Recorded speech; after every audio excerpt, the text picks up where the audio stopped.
Greetings, Lewis, and welcome to another video. So, this is going to be deck report, week number 4 of season 2. So, second ban list of the year, fourth week after said list. We're already a few weeks ahead of the Legacy of Destruction.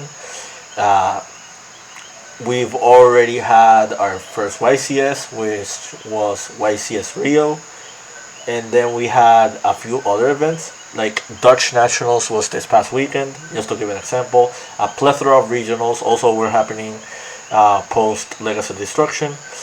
On my end, I went to two locals. One was in Titan Games, the other one was in Tower Games. I finished second place on both of them. My opponent who defeated me ended up undefeated on both tournaments. So I'd say my track record when it comes to like analyzing this format is not too far off. I think there's still one or two things that I kind of want to figure out or like learn to conceptualize against to see if I can appropriately allocate it for the format. But I played two different decks during the week. On Thursday, I played the Unchained Labyrinth deck that you saw me profile last week. On Saturday, which was yesterday at the time of this recording, on the 11th, I played the Centur-ion deck. Basically, another iterated version of the Dragon Link version that I played. In this profile, I'll be profiling the Centur-ion deck and what I analyzed with it. I will make other parts of this deck report and talk about the other strategy that I chose and the reason I actually did not win like any of my tournaments, because I lost to one specific deck, to one specific card, and I kind of want to make that into its own separate video, because if you're playing the decks that I'm playing, that card that the other opponent is playing is kind of an outlier to this deck. And when I talk about the main deck, you'll understand why. By the end of this video, you'll already know what card I'm talking about and what deck. But if you want to see more in-depth theory on like how to like accommodate to the matchup, then I'll talk about it on a separate video. But yeah, without further ado, here's the list. 3 Primera, 2 Trodea, Gargoyle, and we're back at Emeth. Here's the Centur-ion monsters. For Bystials, 3 Lobelion, 3 Druisworm, Magna, Baldrake, and I added Saronir. I'll explain this too.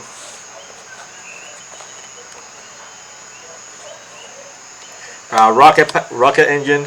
I'm still playing the Rockets, and I am still on Grand Tusk Dragon. That's it for monsters.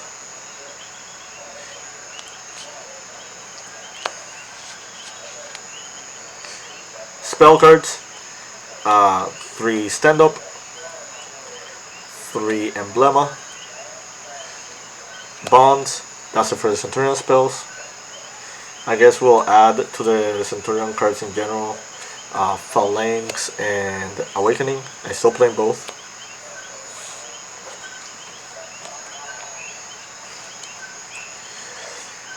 I'm still on Boot Sector, and we're still on Quick Launch because we are playing the Rocket engine.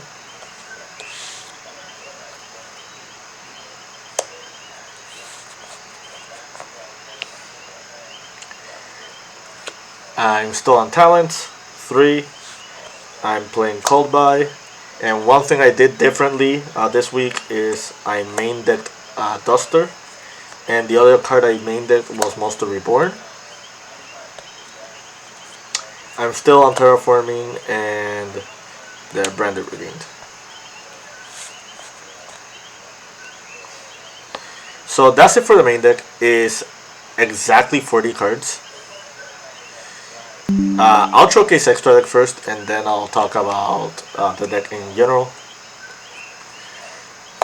One Striker, one Artemis, one SP, two Spheres, one Ding, one Typhon, one Chaos Archfiend, one Berserker, one Dispater, one Angel Chaos, one Auxila, one Legatia, one Crimson Dragon, and Calamity.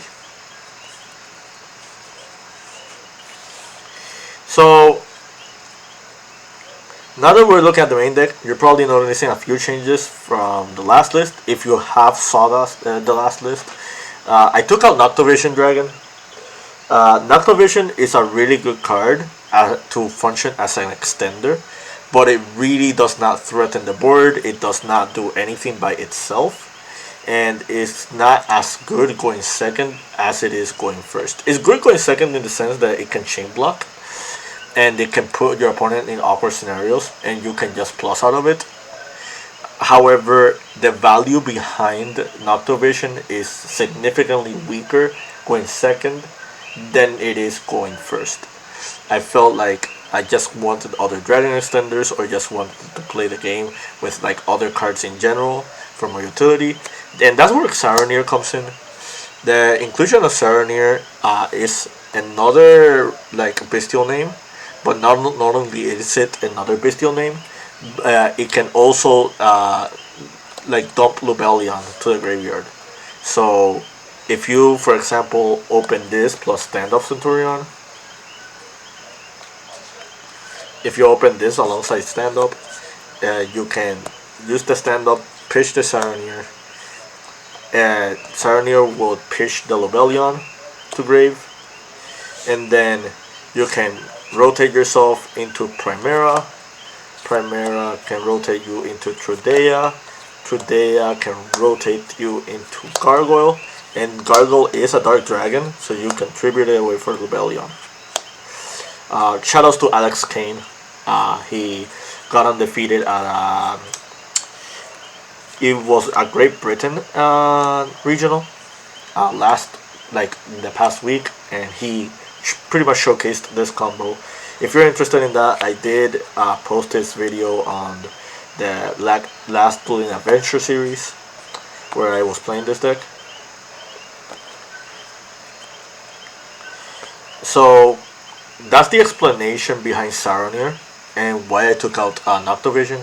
I just felt like I just needed a few other extenders that are different. I think the Rocket package is still really good. The one thing about Rockets is that it plays around Dimensional Barrier, which is very, very important. It can also threaten your opponent's board if you go second. Pretty much just one quick launch is going to be threatening like either SP, or it threatens both SP alongside Tenyi, Berserker Tenyi. So if your opponent is not too careful on this, they're just gonna get blown out by these cards.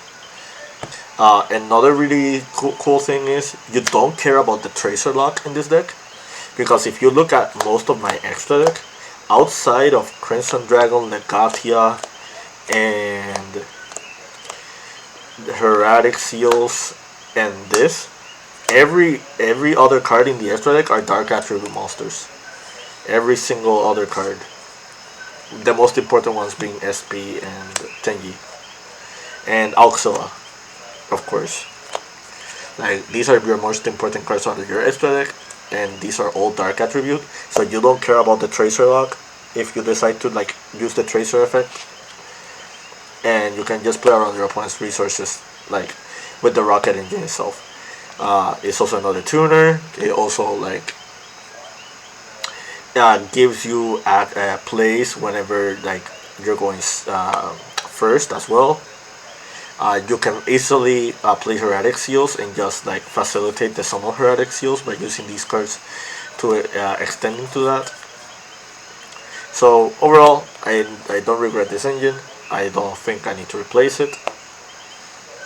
I will say this: I did not summon Grass-Tossed Dragon in like at all, except for one game against Voiceless Voice.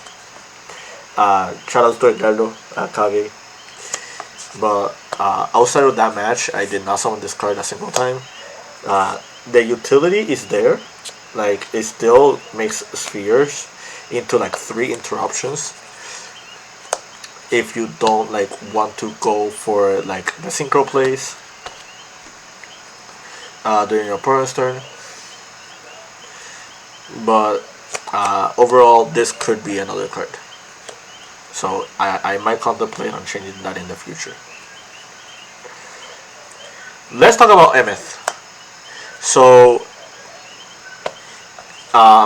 I'll talk more in depth on another video, but my 2 losses this week were both to Tenpai Dragon, and they both were on game 3. And one deciding card that won them the match was Koaki Meiru Dragon. In both those duels, I did not have Emeth 6 in my main deck. There was also one game against Tenpai Dragons where they had Dimensional Barrier. Well, false. Not Dimensional Barrier. Dimension Shifter. They had Dimension Shifter, and they shifted me. And I could have played around it if I played Emeth. Because I opened the counter trap. And it's just very unfortunate. Pretty much, like, if you're just put in a spot where you just lose to specific cards in that deck.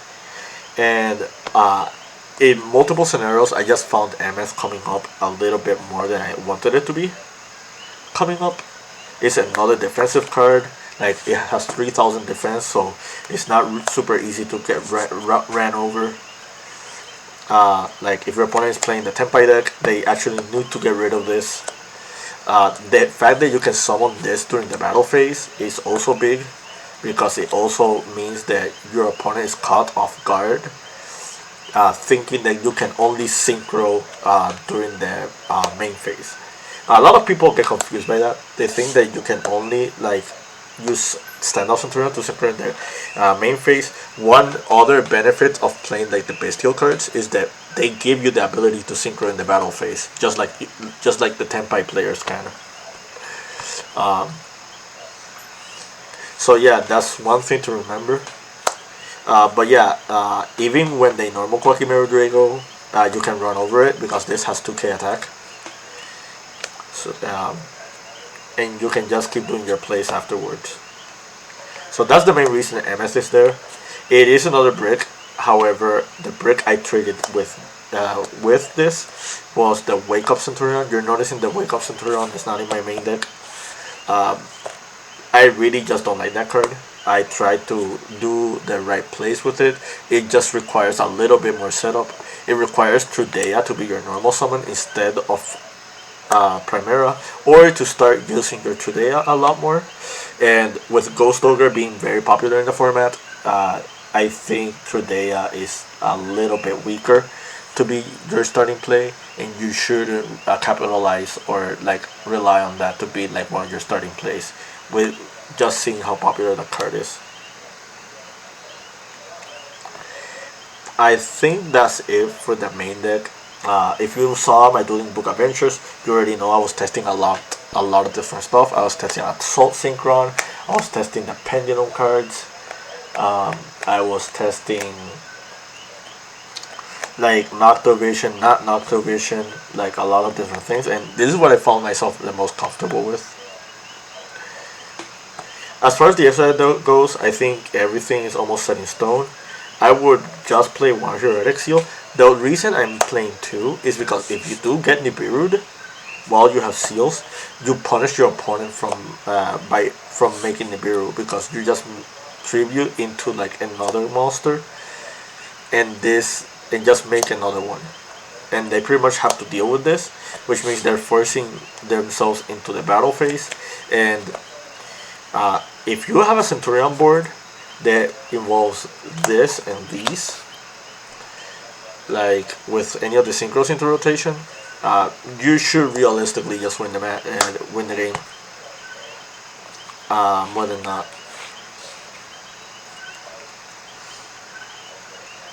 But yeah, I think that's it for the main deck. That's like one of the changes that I thought about. Cosmic Blazer can be played in this deck if you wish to. That's the only other Synchro 12 I would play in this deck. I know that the Red Hot Supernova Dragon is an option, but I don't think it's like the best option out there. Playing another copy of Auxila is not a bad idea either. However, in testing, I didn't find myself needing more than 1-1. Maybe in a build involving shifter or more hand traps, where you just want to like slow roll the game. Play multiples of these could be helpful, but as of right now, I haven't found need for both of them. So I guess I'll choose side deck. This side deck, it was very specific, but it did do a few things that kind of helped me out with. So the side deck is as follows: 3 draw, 3 ash, 1 change of heart, 2 lightning storms, 3 cosmic cyclones, and the last card I played was triple deck lockdown. I guess I'll talk about deck lockdown for a little bit. So, if people have not noticed, this is the best deck that can play deck lockdown because it doesn't shut down many of your plays. But the more important reason is because of Auxila. So Auxila makes it so your spell and traps cannot be destroyed by card effects. And if you have the typical setup that involves Auxila plus field spell with, like, let's put us Primera and Trude in the back row. If you have this setup right here, you're putting your opponent better have Cosmic Cyclone or Evenly Matched if they want to beat you, because this board is immune to Lightning Storm, this board is immune to Harpy's Feather Duster, is immune to like the Fire King effects if you end up playing against that. Is immune to Unchained. Unchained cannot beat this board ever. Like, it's really hard. The other real cool interaction, cool or toxic, however you want to see it, deck lockdown says that during the second standby phase, you have to blow this up. But with Auxila on board, it does not blow itself up. It has to stay on the board. And after that second standby phase, this no longer checks for destruction each turn. So this becomes pretty much just a permanent floodgate that your opponent is forced to get rid of. And there are not many resources that can just get rid of this lock. No pun intended. So that's the explanation behind that. I won like three. I won like 3 games doing this.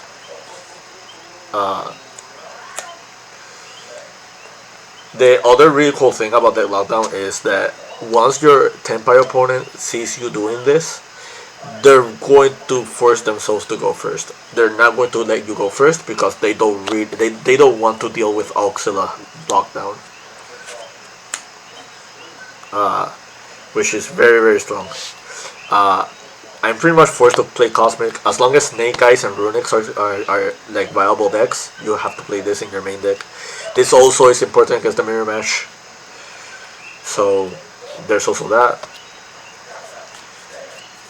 Lightning Storm is an iffy one.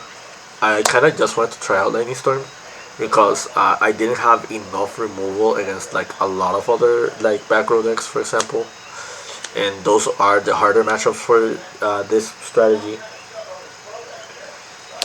This is not self-explanatory. Same thing with Ash Blossom. Let's talk about Duran Leopard. So, a lot of people are not respecting this card.